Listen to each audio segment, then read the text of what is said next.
What's up, everybody? Welcome to the Pick Six Podcast, CBS Sports Daily NFL Podcast. I'm Will Brinson. I'm your host. It is someday in December. Just kidding. Tuesday, December 8th. And then we have TuNF, Tuesday Night Football between the Ravens and the Cowboys. We're wrapping up week 13 to break it down from a gambling, DFS, and general football perspective. The great Larry Hartstein joining me. What's up, buddy? How's it going, Will? It's going great. I'm in my my office wearing a short sleeve t-shirt and a toboggan, which is how I like my December to be. My wife thinks it's weird that I sit around the house in a toboggan all day during the day. And I just kind of like wearing toboggans. So yeah, it's nice and cozy. Yeah, exactly. That keeps my head warm. Anyway, let's dive into this game. It's a fascinating game. It's not a 1-point spread like we had with the 49ers and the Bills. Not that mattered on Monday Night Football. In fact, this spread is kind of interesting, Larry, from I think, a discussion perspective, because it sat at 8 up until Lamar Jackson was announced officially by the Ravens that he was off the COVID reserve list. The line then dropped to 7, and it got to 7.5 on Tuesday morning. And in between the time we were preparing for this podcast and we actually started recording, it got slammed and has moved up to 8.5 at William Hill. And I am now seeing a 9 locally. It is shooting towards 10. What do you make of that? Is it just aggressive money coming in on Baltimore, and how much of a difference in 2020 does, obviously 7 key number with touchdowns. But I think the value of 7 and even the value of 3 to some degree has been diluted a little bit by the aggression that coaches use on 4th down, decision-making on 2-point conversions, et cetera, et cetera. How much value do you put in 7, 8, 9, so to speak? Well, there's teaser value in there because, Sure. Once you go up to 9, you take away the 7-point teaser, getting it under the 3. So that's protection against teasers. But I was also a little surprised, like you, that it would go down because everybody's getting activated. It sounds like Calais Campbell's going to be back. I think Brandon Williams. So I'm not sure what that movement was down from 8 to 7 or 7.5, but I do agree with you. I think it's not going back down. I think it's only going up now. Yeah. I think if you have the Ravens -7, you should feel great about things right now. And you could have gotten them at -7 overnight on Monday. We've talked about this a little bit. I don't want to linger on it too much because we do want to talk about the actual football, but I do think that the lines don't move like they did 5 years ago. 5 years ago, you would see, sort of a gradual move in one way, and then maybe on game day, there's like a quick move in a certain direction. But it would always be these like slow adjustments, I feel like. And now it's like you can log in and it's like watching the stock market. I mean, it moves up and down throughout the day. Like if maybe there's people out there, obviously there are people out there who believe that Dallas is going to cover anything more than a touchdown. If they see 9s, they're coming for them. I mean, so maybe it comes back. I don't know. It's just wild to see this. And it's a very different world. You're right. It used to be there was an early move on the early line, and then it would just sit there until the limits got raised. And then there might be another move, and then there'd be a big move right before game time. But that was it. That was it for the week. And now the line would come out on the Sunday before, maybe even the Monday, and you'd see people pepper it. And then it would literally, I mean, this is how it was in college, at least, and how even it was like 5 or 10 years ago. It would stay the exact same from Monday until Sunday morning. And then it would take a drastic swing. It's crazy. Yeah, it's a whole new world. There's just so much more money, so much more volatility, so many more places to get your money down. Yeah, exactly. And so the Ravens are 8.5 at William Hill. While we're recording this, it's very possible that the line moves to 9, maybe it even gets to 10. Is there a number here, Larry? It is actually 9 at William Hill now. So that's how volatile it is in the 3 minutes that we've been talking, or however long it is. Is there a number here that you would consider taking the Cowboys? I like the Ravens in this game, and I am perfectly fine fading Andy Dalton in primetime. I am perfectly fine taking a Baltimore team that desperately needs a win and has to take care of business at home with not practice players, but at least rested players in theory, and an offense that you would think, Larry, that they're going to do what they do best against a team that can't stop the run and just pound the ball and force Andy Dalton to throw against a tough defense that is opportunistic. If they don't do that, then I don't know what the hell John Harbaugh is doing this season.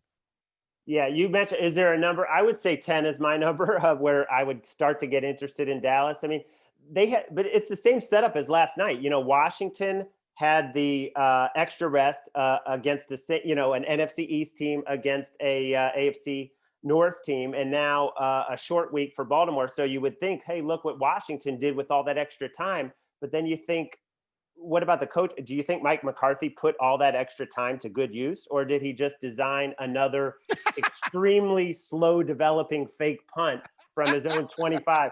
What did he do with that extra time? I don't think there's any confidence. And he basically called out players and said, "Oh, the play was good. It wasn't executed." I mean, I just don't see. This is a get right spot. Baltimore has faced the Steelers twice, the Patriots, the Colts, the Titans, and now they get to face the Cowboys. And like you said, 4.9 yards a carry, worst in the league, 156 yards on the ground, 15 rushing touchdowns allowed. They can't stop the run. They lost both their tackles last week against Washington without Zach Martin. Zach Martin is they've been destroyed. We don't talk about, because of fantasy football is so prevalent that we don't spend enough time necessarily talking about injuries to offensive linemen and defensive linemen. Zach Martin is a major, Zach Martin is worth more to the spread than Andy Dalton. 3 games that he has mostly missed or missed all of this year, both Washington games and the Arizona game. They've been outscored 104-29. I mean, it's not just him, but they only have one starting O-lineman left, and that's Connor Williams from the beginning of the season. So that's the strength of their team in theory. And Andy Dalton is bad in primetime games. He's bad when he's pressured. And if I think as of right now, we're recording this at 11 a.m., so maybe we won't know until later, but it sounds like Calais Campbell's going to be back. It sounds like Brandon Williams is going to be back. If those two dudes are playing and the Cowboys are missing all their offensive linemen and Andy Dalton is the quarterback, this is kind of elementary to me. Like it is a potential bloodbath. They blitz more than any team in the league. I think it's like 45% of the time. I think he's going to hit some big shots. I think there are going to be some big shots. Marcus Peters likes to gamble. But yeah, on the whole, I don't think it's going to be a pleasant night for Andy Dalton. Well, in that regard too. So the over under actually is bumped up half a point since we've been talking as well. It is up to 45.5. Would you, I think of this game and I think under sort of by default, but your point about, Marcus Peters gambling, like that can go both ways. I mean, that could be 6 one way or 6 the other way pretty quickly. I would also not be entirely shocked if Dallas had, 10 points in the second half in total garbage time and the Ravens won 35-17. Maybe that's too many points, but I guess the logic there is like, I don't know that I feel entirely safe taking the under here. Any thoughts on that total? Yeah, they're definitely going to pound the ball. There's no Willie Steed, there's no Mark Andrews, but they might pound the ball for 20 and 30-yard runs at a time. And Dallas gives up 32.6 points per game. I would lean over. I loved it, more at 44.5, 45. That's kind of a key number, but I still think we're looking at like a 28-20 type game, 30-20 type game. Well, let me ask you this. This game, now, typically speaking, we don't have Tuesday night football, Larry. But there is, I tend to think when there's a Tuesday night game, I'm a little more inclined to try and look for something to pair it with, maybe down the road. You could do a teaser in the game itself, where you tease the Ravens down to, I guess you have to do a 7-point teaser and pay the juice because you don't want to do Ravens -3. You probably want to do Ravens -2, and then go down to 38.5 and take the over there. I mean, that doesn't seem like a terrible option. It is a little more expensive. Probably risk 100 to win 83 or risk 125 to whatever to win 100. You could also tease the Ravens with the Patriots. I don't hate that. Yeah, the Patriots are like 13 against the Rams on Thursday night. So he's got to wait till Thursday. And then the other thing that I at least looked at, and you have to wait till Sunday to get paid or to find out if you win or not. I don't hate teasing the Ravens or even moneyline parlaying the Ravens with the Chiefs, who I think will take care of business and win the game. Maybe you won't cover the big spread. Any thoughts on how that pairs and if your mentality changes because it's on a Tuesday? Yeah, no, I mean, you're right. You're that much closer to getting your action resolved on a Sunday. I would tease the Titans Jags to the over. Ooh, tease that down. Those games go over like with regularity, as we've okay. seen. No I'm guessing defense. you like that over anyway. I like the over, so let's tease it. Yeah. Okay. All right, cool. All right, let's take a break. When we come back, we'll talk player props and DFS. Okay, so I'm like refreshing this page on William Hill to see if the line moves again. I feel like it's going to get to 10. Let's talk some player props. I don't know. The one lingering concern I have, and we didn't mention this before, is that we saw, and I mean, this is just anecdotally the only real example I think we have of this so far this year, but Cam Newton had COVID, and we don't even know if Lamar Jackson had COVID, right? Or did he? He did test positive. He tested positive. And Cam, I don't know if the Cam was lethargic or, yeah, 70 yards passing this past week, so maybe it had nothing to do with it. But I just a little bit of concern that maybe Lamar, because there has been people who have had COVID have described a fogginess about the brain afterwards, and like that would be the one thing I worry about, and I sort of wonder, how will the Ravens approach Lamar here? Do they want to get him back in action and like get him rolling? Can't imagine they want him to pass a ton in this game, but I also can't imagine they want him to run. I think they probably just want to feed Mark Ingram and Gus Edwards and J.K. Dobbins, who's been breaking out. Yeah. And so to that end, actually, you mentioned the third guy, Justice Hill, who looked really good in recent action. His over-under for rushing yards is 5.5. I like the under.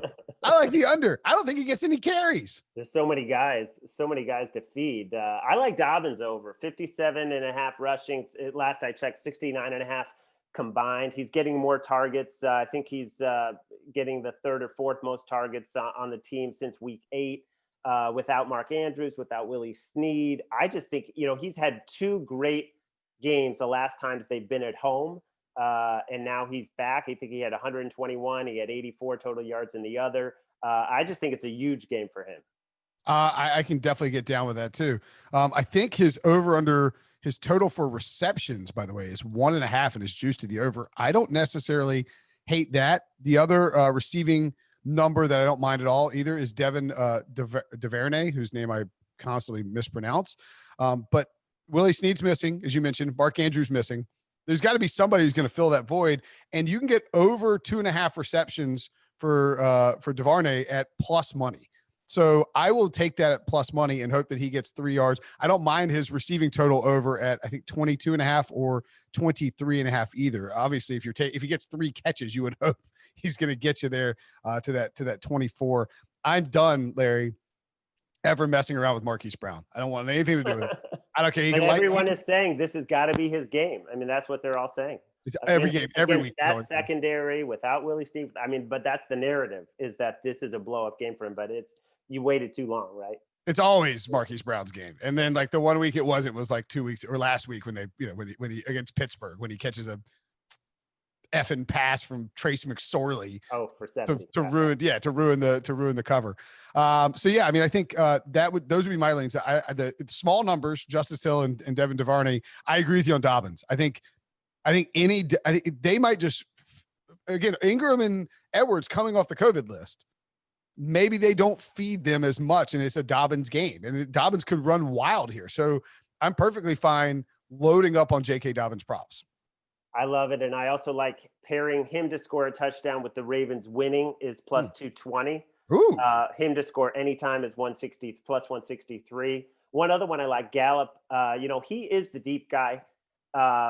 It's really not. I mean, Amari Cooper can also get deep, but I think Gallup is the deep guy. And like I said, I think they're going to be behind. I think they're going to take some deep shots. And his longest reception, 18.5. I want to go over that one. Okay. DFS perspective. Hopefully I don't need to recap all those props because we just went through them very quickly. We want Dobbins, Gallup, and I got DuVernay and Justice Hill. DuVernay overs, Justice Hill unders. I think Dobbins is a potential fantastic option to captain in DFS. It's 12-9. And by going with Dobbins, you unlock a lot of other stuff. I don't know how you get away from Lamar Jackson in this spot. I have no problem. Why is Tyler Huntley in here? What is happening?